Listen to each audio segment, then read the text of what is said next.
Claude Agege, est-ce que vous êtes prêt? Alors, on vous donne un micro. Prenez celui-là. Quelqu'un a-t-il, hélas, sollicité ailleurs, je n'ai pas pu venir ce matin, quelqu'un ou quelqu'une a-t-il ce matin eu l'idée de lire ce qui est écrit là et de le traduire? Personne ne l'a fait. Bien.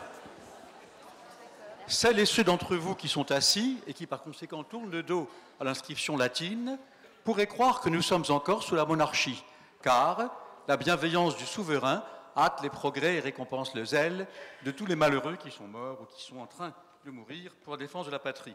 Quant à ce qui est écrit en latin, pardonnez-moi de gloser ces choses, mais quand je suis quelque part, je suis surpris de votre absence totale de curiosité. Cela me rappelle quand je passe à vélo dans une rue de Paris et que je demande aux riverains, à ceux qui sortent de l'immeuble, pourquoi la rue où je suis passé, ce qui pour moi m'intéresse au premier chef, s'appelle comme elle s'appelle. La plupart du temps, ils n'en ont pas la moindre idée. La curiosité, base de l'enseignement. La curiosité est pour le maître, la maîtresse, l'éveillé. En latin, je lis « Ad caedes hominum prisc amphitheatra patebant, ut longum discant, vivere nostra patent », c'est-à-dire, c'était au meurtre des hommes que les anciens amphithéâtres étaient ouverts. Il s'agit naturellement des arènes de la Rome antique dans laquelle les pauvres misérables gladiateurs mouraient pour le plaisir de l'aristocratie des patriciens. Et maintenant, pour l'autre pan du diptyque, « Ut longum discant vivere nostra patent », les nôtres amphithéâtres s'ouvrent maintenant pour qu'ils apprennent à vivre dans la durée. Eh bien, je suppose que c'est une salle pour les médecins, pour les études de médecine, non? Car c'est ça, car c'est à ça que ça pense. Il s'agit des gens qui sont soignés ou qui sont morts ou que le souverain, on est en République, on croirait qu'on est encore en monarchie, absurdité complète, enfin bon. Et ici, il s'agit de ceux qui mouraient dans les amphithéâtres romains et qui maintenant viennent apprendre.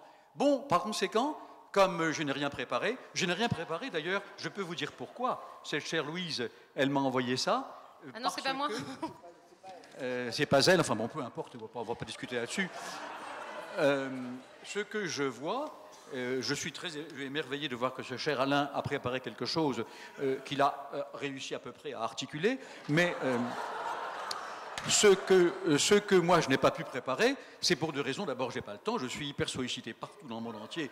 Pardonnez-moi cette force. Merci d'être là. J'ai pas le temps. Et deuxièmement, parce que j'aurais pu le trouver en faisant un grand effort, que je n'ai pas voulu faire, la deuxième raison, c'est que je ne comprends pas du tout de quoi il faut parler. Qu'est-ce que c'est que ce titre, la langue française entre inégalité et diversité? Je ne comprends pas. Mais enfin bon, peu importe, dans la mesure où je ne comprends pas, je vais peut-être vous demander de m'éclairer, ou en tout cas, je vais en dire ce que ça m'inspire, de la façon suivante.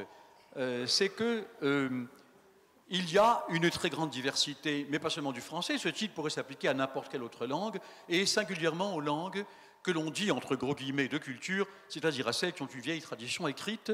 Les autres, celles qui sont des langues qui affleurent encore à l'écriture ou qui ont vocation d'être un jour écrites, relèvent peut-être un petit peu moins de cette controverse. Quoi qu'il en soit, les autres langues que le français, les langues de grande diffusion, l'espagnol, le chinois, l'allemand, l'arabe, le portugais, je ne cite pas celles que j'ai en horreur, évidemment. Eh bien, elles sont toutes entre diversité et quoi? Et inégalité. Bien. Alors, dans le cas de la langue française, puisque c'est ça qu'on me demande, vous m'arrêterez, parce que je peux continuer jusqu'à demain matin. Mais allez-y. Dans le cas de la langue française, la diversité, elle est due essentiellement, enfin telle que je la vois, à quelque chose qui a peut-être été évoqué, puisqu'encore une fois, je prie les conférenciers précédents de m'en excuser, je n'ai pas pu assister à regret à ce qu'ils ont dit, à savoir la diversité des langues régionales. Bon, je les énumère très rapidement en suivant le mouvement inverse de celui des aiguilles d'une montre. On a le flamand entre Dunkerque et Bailleul, c'est-à-dire tout près de la frontière belge, on y a un flamand en France. Ensuite, un peu plus bas, il y a évidemment le breton. Je ne cite pas le normand, parce que le normand n'est pas une langue régionale, c'est une des variantes de la langue d'Oï, la langue du Nord. Il y a le breton, donc celtique, une langue régionale, certainement. Plus en bas, il y a la variante aquitaine ou gasconne de l'occitan. Ensuite, il y a le basque, évidemment, qui est une langue très importante. Et on continue dans le sens inverse, à suivre les aiguilles d'une montre.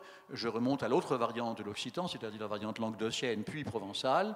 J'arrive au franco-provençal, qu'on appelle aussi quelquefois l'arpitan, en rapport avec le mot qui désigne les montagnes.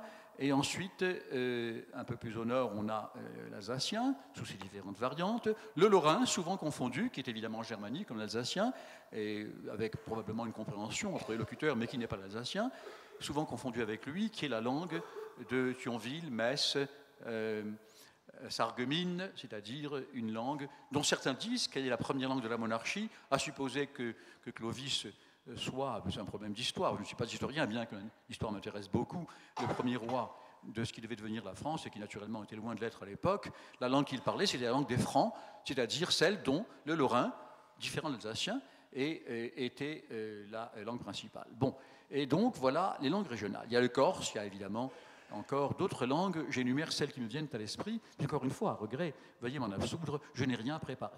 Bien, donc la diversité pour moi c'est d'abord ça, c'est-à-dire le fait que la langue nationale, celle qu'on a appelée au début de la Révolution le français national, eh bien c'était celle dans laquelle se mire, se reflète l'identité nationale. Sous la monarchie, un peu moins sous la féodalité, où l'unification politique n'était pas encore réalisée, sous la monarchie, de plus en plus, à mesure que l'Ancien Régime s'approche de son exécution par la Révolution, et encore bien plus, naturellement, sous la Première République, qui ne s'est pas appelée comme ça, parce qu'elle se considérait comme éternelle, c'est la Révolution, eh bien, la langue nationale est le facteur de l'identité française. Bon.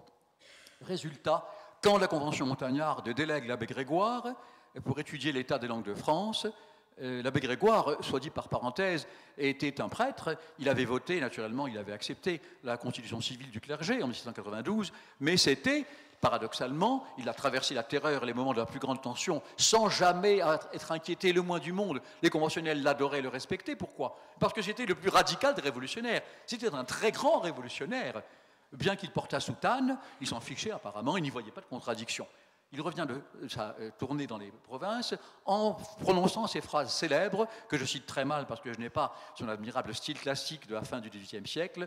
La contre-révolution parle en bas-breton, les ennemis de la République parlent en occitan, les amis de l'émigration parlent en allemand, manière méprisante de désigner alsacien et le lorrain, les amis de la monarchie parlent en italien, manière méprisante de désigner le corse, etc. Les Corses ne veulent pas être italiens, mais bon, ça c'est leur idée. Naturellement que le corse est un dialecte italien, ligure ou liguro-roman. Enfin, je ferme cette parenthèse. Quoi qu'il en soit, les paroles tonitruantes de l'abbé Grégoire ont entraîné la Convention montagnarde, au moment de plus grande tension de la Révolution, à édicter des mesures extrêmement sévères pour toutes les personnes qui ne parleraient pas le français national. En d'autres termes, le caractère que certains diront oppressif, tout à l'heure Alain l'a très bien caractérisé, sinon imposé en tout cas normé, celui de l'école, de ce qu'on enseigne aux enfants, c'est évidemment celui de la langue nationale dans laquelle se mire l'identité de ce pays. Du coup, les langues régionales sont soumises, elles sont pour la plupart moribondes, et je dirais de façon peut-être un peu machiavélique qu'après tout, elles sont tellement moribondes qu'elles ne sont pas vraiment dangereuses. Elles l'étaient naturellement sous la Révolution. Elles étaient extrêmement vivantes et elles étaient le vecteur d'un discours anti-révolutionnaire, par définition. Toutes ces provinces très catholiques, très monarchistes, évidemment ne pouvaient pas accepter le français comme symbole de la République. Et dès lors, ce qui en reste encore de ces langues diverses s'oppose à la langue nationale. Et je dirais, bien que ça ne concerne qu'une minorité, mais ça existe. Je suis souvent invité par pas par des autonomistes politiques, par des gens qui, sans demander autonomie des provinces concernées, demandent en tout cas une reconnaissance de leur culture et une inscription à l'école de leur langue, des gens en Bretagne, au Pays Basque, en Occitanie, qui me demandent de leur donner des bases, entre gros guillemets, scientifiques à leur action. Bon, l'enfant qui appartient à une de ces communautés doit apprendre le français. Aujourd'hui, naturellement, ces langues de communauté sont tellement moribondes, je répète qu'il n'y a pas grand danger qu'il s'exprime dans sa langue d'origine, mais jusqu'à une époque récente, jusqu'à la Première Guerre mondiale, qui a été, de même que la Seconde, un facteur, tout le monde le sait, de brassage énorme des langues régionales et par conséquent de diminution drastique de leur diffusion, eh bien, les enfants étaient humiliés de la façon la plus violente lorsqu'ils patoisaient, lorsqu'ils parlaient en langue régionale. Donc c'est ça la diversité. D'autre part, il y a une diversité qui, elle, est sociale. Et là, je n'insisterai pas parce que ça a été dit par des non-linguistes, mais peu importe. Alain l'a dit de façon de linguiste professionnel. Moi-même, qui suis aussi linguiste professionnel, je ne vais pas insister parce que c'est connu, à savoir une diversité d'accession à la norme française. Le maître d'école, il est chargé de quoi? Il est chargé d'enseigner la norme, évidemment, il est payé pour ça. En d'autres termes, s'il entend un enfant dire la robe qu'elle a mis, les choses qu'il a dit, un espèce de livre, etc., c'est-à-dire des tournures considérées comme fautives par rapport à la norme, il doit naturellement enseigner aux enfants avec douceur, sans violence, sans tyrannie, que ce n'est pas la norme. Mais il doit naturellement être à l'écoute de leurs normes à eux et à elles. Il doit même être à l'écoute des normes des enfants d'origine étrangère. Il est bien évident qu'un prof, depuis le début du primaire, doit, et je vais peut-être choquer beaucoup d'entre vous, le minimum, c'est qu'il apprenne un minimum d'arabe, un minimum de kurde, un minimum de serbe et de croate, un minimum de polonais, afin d'identifier, même d'arménien, d'italien, afin d'identifier par une étiologie, bon, étiologie est un terme médical tout à fait indiqué dans cet amphithéâtre de médecins, l'étiologie, c'est-à-dire l'étude des causes, des déviations, entre guillemets, des enfants qui appartiennent à des milieux non francophones. L'inégalité, évidemment, c'est celle de ces enfants qui sont exposés aux Français. Leurs parents les envoient à l'école pour qu'ils l'apprennent, naturellement, c'est ça leur but. Mais je prends le cas, parce que c'est le cas que nous connaissons le mieux, des communautés arabophones. Souvent, on arrive à ce que j'ai appelé, dans un bouquin dont je ne me rappelle plus lequel, mais enfin bon, quelque part, un bilinguisme inégalitaire. J'appelle bilinguisme égalitaire celui des milieux bourgeois où un fils de la bourgeoisie épouse une Allemande qui appartient elle aussi à un milieu favorisé, ou inversement une Italienne, une Romaine, une Florentine, une Milanaise de bons milieux, entre guillemets, épouse un Espagnol d'un milieu équivalent. Ils vont souvent être bilingues, mais c'est un bilinguisme égalitaire parce que les enfants apprennent, souvent c'est l'anglais, d'autres fois c'est la langue des parents, des deux parents différentes. Il n'y a pas de rivalité entre ces langues, ce sont des langues de bourgeois qui évidemment sont transmises aux enfants qui sont eux-mêmes des petits bourgeois. En revanche, lorsqu'on a affaire à un enfant d'émigrés arabophones, de milieux défavorisés, de milieux précaires, souvent il va avoir un bilinguisme inégalitaire parce qu'avec sa famille, il parle l'arabe dialectal et il le parle mal. La famille n'accède pas à l'arabe littéraire, la plupart du temps elle ne le connaît même pas, et le français il le parle mal aussi. En d'autres termes, là on a affaire à une profonde inégalité qui est liée à l'origine ethnique et par conséquent linguistique des enfants. Bien, je pose ce problème parmi ceux, il n'a peut-être pas été posé, il a peut-être été, parmi ceux qui me paraissent importants, après tout, à mesure où c'est mon métier, que la linguistique, que l'amour passionné des langues depuis ma petite enfance, ce dont je peux parler le moins mal, c'est ça, sont ces problèmes liés à la diversité. Puis à côté de ça, il y a l'inégalité qui est celle des milieux sociaux. Alors j'ai beaucoup entendu ce qui a été dit, ce que vous avez dit vous-même, chers collègues, qui m'a beaucoup intéressé, tout en étant naturellement stratégiquement polémique. Vous y êtes parvenu, et c'était très bien. Naturellement, vous avez profondément exagéré, et vous vous êtes fait, je ne dirais pas houspiller, mais m'originer pour cela. Vous le méritez, bien que vous ayez eu raison. Moi, je dirais ceci, c'est que...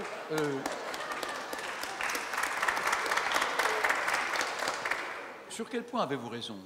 Vous n'avez pas raison quand vous employez, comme vous l'avez fait au début, cette formule très provocante de dire que l'école accomplit très bien sa mission, qui est de désapprendre absolument tout aux enfants, de faire qu'ils soient des nuls, de faire qu'ils soient des analphabètes quand ils arrivent en supérieur. Vous exagérez, c'est évident.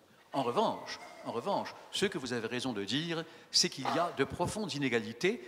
Et ce que moi, mon cher collègue et ami, je vous répondrai, c'est que je crois, et il me semble que vous seriez d'accord, que l'école, tout en pouvant beaucoup pour essayer de la réduire, n'a pas le moyen, parce qu'elle est elle-même le reflet des inégalités sociales, évidemment. Elle les endort. Vous avez employé un très bon verbe, elle les cautionne ou elle les endorse, elle les... Je me rappelle plus, vous avez employé un verbe excellent, pardon. Vous avez employé un verbe meilleur que reproduire. En tout cas, elle les reflète.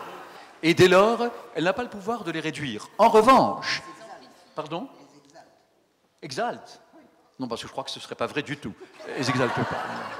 Mais non, bien sûr que non, ce n'est pas son but. En revanche, l'école peut quelque chose. Lorsque je vois que les zones d'éducation prioritaire sont des zones dans lesquelles on a construit des classes avec un effectif bien moindre, où on donne des maîtres... Alors là, bon, de ces deux pans du diptyque, l'effectif et la qualité des maîtres, il n'y en a qu'un qui a été réalisé, on a fait un effort, c'est un bon effort, il y a beaucoup moins dans les ZEP d'élèves qu'avant. En revanche, on continue, à ma connaissance, mais je peux être mal informé, de donner des professeurs en début de carrière. C'est une erreur. Il faut évidemment donner aux enfants quand ils entrent en classe, d'excellents professeurs qui ne sont pas du tout en début de carrière. Ça, c'est une participation de l'école, bien qu'encore une fois, elle n'ait pas le moyen de faire disparaître les profondes fractures sociales. C'est une manière pour elle de les amoindrir, de participer à leur réduction. Quant à l'autre bout de l'échelle, et là encore, mon cher collègue, je vous le dis, je crois, et c'est quelque chose qui me paraît typique, chère Louise, vous m'arrêterez, parce que sinon, parti comme je suis, je ne m'arrêterai jamais. Hein. D'autant plus que vous m'arrêterez, puisque j'ai cru comprendre que ce que nous disons, ça n'a aucun intérêt, parce que vous avez dit, ce qui sera décisif, c'est votre mot, c'est la dernière phase, par conséquent, nous... Ah, c'était pas exclusif. C'était pas exclusif. Louise a bien dit, la ravissante Louise, qui a toutes les excuses parce que c'est une beauté, on peut lui pardonner de tout, la ravissante Louise, elle a bien dit que ne sera décisif que le dernier. Par conséquent, ce que je vous dis, moi, ce qu'a dit Alain, c'est nul, c'est pas du tout décisif. Ça n'a aucun intérêt. Bon. Vous me direz... Alors, je conteste tout ce que vous venez de dire, donc il ne faut pas m'écouter plus pour une raison que pour une autre. Et bien. Deuxièmement, tout est décisif. Bon. Bien que la ravissante Louise ait dit que ce n'était pas décisif, j'ajouterai que le fait qu'elle ait dit ça ne me fait pas perdre le sommeil. Vous me pardonnerez. Et que, bon. Alors, cela étant dit, qu'est-ce que l'école peut faire? Alors, il faut quand même voir... Je sais bien, vous, chers collègues, vous l'avez très bien dit, mais peut-être trop polémiquement, la société française, à mon sentiment, est partagée, je fais peut-être une récapitulation historique un petit peu lointaine, sans doute pas sous la féodalité, beaucoup dans les derniers siècles de la monarchie, très fortement depuis le début de la République, c'était même le discours même des révolutionnaires, elle est partagée entre deux passions. Il y a une passion égalitariste et il y a une passion élitiste. C'est ça notre société. Elle a les deux. La passion égalitariste, c'est celle qui est contredite par la profonde inégalité de l'école, dont je viens de dire qu'elle n'a pas le moyen de la réduire, puisqu'elle est le reflet même de la société très inégale, mais elle peut pas mal l'entamer par toute une série d'efforts qui ont été cités. J'en suis pas spécialiste, bien que ça me passionne. Je laisse ceux qui peuvent en parler avec plus de compétences que moi. En revanche, la passion égalitaire est importante. La fameuse évaluation à laquelle la presse a fait un écho tellement large, excessif peut-être, ne tient pas compte de quelque chose d'autre. Vous avez parlé de 10%, je ne sais pas s'il y en a si peu, mais mesdames et messieurs, il faut quand même rappeler que les professeurs des classes préparatoires, ils forment des gens, la plupart des temps des ingénieurs, dans des disciplines de pointe où il n'y a aucun chômage. Je sais bien que ça a une très petite échelle, le reste de la société est heurté à la tragédie du chômage, mais ces gens-là, dans le numérique, dans l'énergie, le pétrole surtout, même dans le théâtre, les directeurs de théâtre qui ont fait des études d'ingénieurs et qui ont été en classe préparatoire, dans la biochimie, dans toute une série de disciplines de pointe, dans la robotique, dans ce qu'on appelle data mass, c'est-à-dire le traitement des données, les gens qui sortent comme ingénieurs de ces écoles et qui ont été préparés par les profs de classe prépa sont demandés dans le monde entier. La France forme d'excellents ingénieurs, appréciés très fortement partout. Certes, c'est le pan élitiste de ce dont je dis que l'autre pan est le pan égalitariste. Ces gens-là font de très bonnes études. Les professeurs de classe prépa, tout le monde le sait, sont payés bien plus qu'un prof de fac. Leur traitement dépasse 5 200 ou 5 300 euros, en comptant les cas de préparation. Bon, c'est ce que dit la presse, je ne sais pas si c'est juste. Quoi qu'il en soit, ils sont très bien payés. Et par conséquent, l'autre pan sur lequel il n'y a pas d'évaluation, c'est celui de la formation des ingénieurs. Qu'est-ce qu'ils ont, ces ingénieurs? Une très bonne connaissance de l'entreprise, un talent pour la communication qu'on leur a enseigné, une ouverture à l'innovation et au concept de haut niveau. Et par conséquent, ce sont des gens tout à fait remarquables, formés par l'école française, probablement mieux que par beaucoup d'écoles étrangères. Bon. Je ferme cette parenthèse que l'on pourrait trouver un petit peu trop autosatisfaction, mais c'est pour dire qu'entre les deux, il y a un tel gouffre que ce que l'école doit essayer de faire, et la société avec elle, bien que l'école, je le répète, ne puisse pas faire mieux que de refléter la société, c'est de combler ou d'essayer de réduire cette énorme disparité. Et sur un point très particulier, ça va être très technique, très précis, ce que je vais dire. Si j'entends si souvent des gens, des profs de fac, des collègues, des amis me dire « Écoutez, on voit arriver en classe chez nous, dans les premières années de fac, des garçons et des filles qui sont complètement analphabètes. » Pourquoi? Je crois, là encore, Alain, qui est plus compétent que moi, me dira si je me trompe, il y a une raison très technique.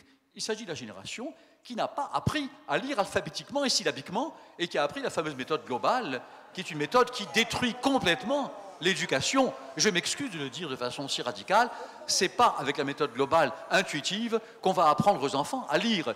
On va apprendre à en faire, je crois, je regrette de le dire. Encore une fois, j'accepterais volontiers qu'on me dise que je me trompe complètement. Ce n'est pas un domaine dont je sois un spécialiste, mais il m'intéresse. Bien, alors, je ferme cette parenthèse et j'en viens à une conclusion pour dire que il y a un sigle que j'espère que vous connaissez. Y en a-t-il? Enfin, une dernière chose quand même, avant de venir sur ce sigle, une dernière chose. J'ai cru comprendre que parmi les réformes que l'on propose, que certains profs, notamment de mathématiques, ces mathématiques naturellement sont la discipline la plus grande noblesse, celle à laquelle tout le monde aspire et qui forme la plupart des gens d'élite, même si il est important de rappeler quand même qu'une formation littéraire est indispensable. Je constate d'ailleurs que dans les meilleures classes, les meilleurs élèves en maths sont aussi les meilleurs en lettres, contrairement à ce que l'on croit.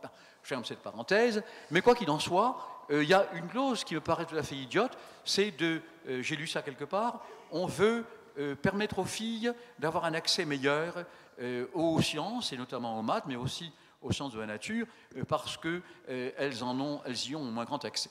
Alors là, je dis, au risque de soulever des tempêtes chez les hommes, mon expérience personnelle, en France, dans d'innombrables pays, c'est que les filles, contrairement à ce qu'une très très ancienne tradition machiste véhiculée par les garçons et par les mères machistes qui éduquent comme ça leurs fils, parce que ce sont les mères qui sont antiféministes, évidemment, les mères jalouses de la jolie fille, naturellement. Le garçon de la mère sait prendre une beauté. Comment? Oui, surtout l'énergie, mais pas seulement.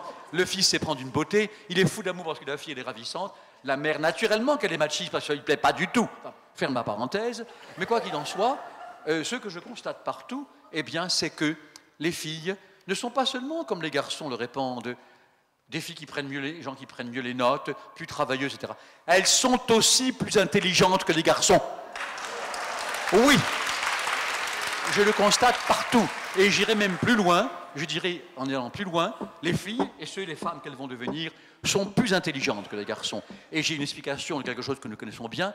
Si les pays dans lesquels la société est très traditionnelle, où les écolières se font lapider parce qu'elles vont à l'école, si ces pays sont pour la plupart sous-développés, c'est parce que 50 à 55, 60 même, la population féminine étant légèrement supérieure à la population masculine à l'échelle du monde entier, 55 à 60% de la créativité de l'innovation qui est féminine est complètement abrogée. On ne donne pas aux femmes l'occasion d'exprimer leur créativité. Évidemment que ces sociétés sont sous-développées.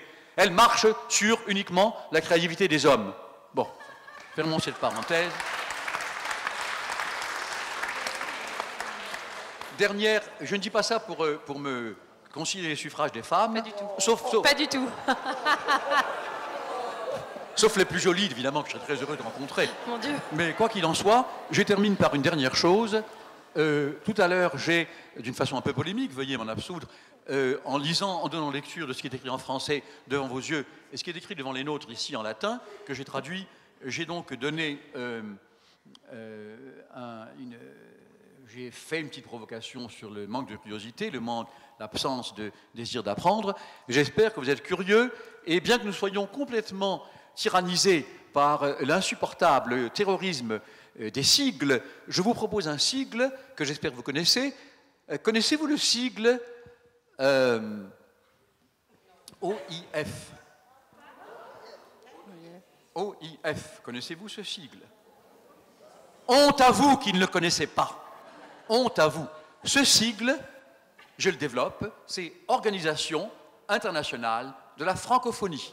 Vous ne le connaissez pas pour une raison très simple, c'est que, mesdames et messieurs, comme le constatent les étrangers, qui appartiennent plus de 70 pays et gouvernements, dont le Québec, la Suisse romande, la Belgique wallonne, qui ne sont pas des États au sens hegelien du terme, mais un très grand nombre d'États, ceux du Maghreb, ceux de l'Afrique subsaharienne évidemment, depuis la Côte d'Ivoire jusqu'au Mali, jusqu'à la Centrafrique, qui ont le français comme langue officielle inscrite dans leur constitution. Tous ces gens-là sont demandeurs de français, se réunissent tous les 2 ans pour l'Organisation internationale de la francophonie, l'OIF. Et, périodiquement, on entend y dire quelque chose qui, autrefois, était un paradoxe, mais c'est devenu tellement évident que plus personne ne s'en soucie. Le pays du monde où on déteste le plus, où on se fiche le plus du français, c'est la France. Hélas, c'est comme ça. Pourquoi? J'ai une explication. Parce que la bourgeoisie française, celle naturellement des immenses entreprises, celle-là même qui recrute des excellents élèves formés par les profs de prépa. Elle est complètement américanisée, elle balance du haut jusqu'au bas aux pauvres malheureux qui sont des francophones d'origine modeste, qui n'ont jamais appris l'anglais, des ordres en anglais, et par conséquent, elle précède, lors même que les pays anglophones ne le demandent même pas, cette profonde américanisation que je dénonce comme un virus. Je ferme cette parenthèse. Tout cela pour dire que la promotion, ce sera mon dernier mot, la promotion à laquelle je m'efforce du français, peut être considérée, peut-être, chers collègues, la considéreriez-vous, comme la promotion d'une langue qui, chez elle, a des côtés tyranniques, puisque c'est le français national qui a été la langue de la Révolution, après avoir été celle de la monarchie, mais en même temps, à l'échelle mondiale, la promotion du français, comme celle de l'espagnol, du portugais, l'immense monde lusophone, pensez au Mozambique, à l'Angola, à la Guinée-Bissau, au Cap-Vert, au Portugal lui-même et surtout au Brésil, et comme le monde hispanophone, comme le monde sinophone, pensez que Pékin finance et a créé 1500 Kongzi Xueyuan, c'est-à-dire Institut Confucius. Il y a 1500 instituts Confucius, Kongzi veut dire Confucius, Kong c'est son nom, Zi veut dire le maître, Xueyuan veut dire cours d'enseignement, c'est-à-dire institut. Autrement dit, les Chinois font des efforts énormes pour répandre leur langue dans le monde entier. Le français, qui n'est pas en rivalité, dans ce concert de langues, est solidaire des langues qui se développent toutes le plus possible en essayant de répandre ce pourquoi, depuis mon enfance, je vis, je lutte et je combats maintenant plus que jamais, à savoir ce qui fait le sel, le bonheur, la beauté de la vie et ce contre quoi l'anglais est le plus redoutable adversaire. Naturellement pas pour les élites anglophones. Ce sont des amis universitaires américains qui m'ont conseillé pour combattre l'anglais eux-mêmes, parce qu'ils savent ce que ça veut dire de l'intérieur. Et par conséquent, la chose pour laquelle nous devons nous battre, et que le combat en faveur, je ne dis jamais défense, mais de la promotion du français essaye de réaliser, c'est la diversité. Merci. Merci.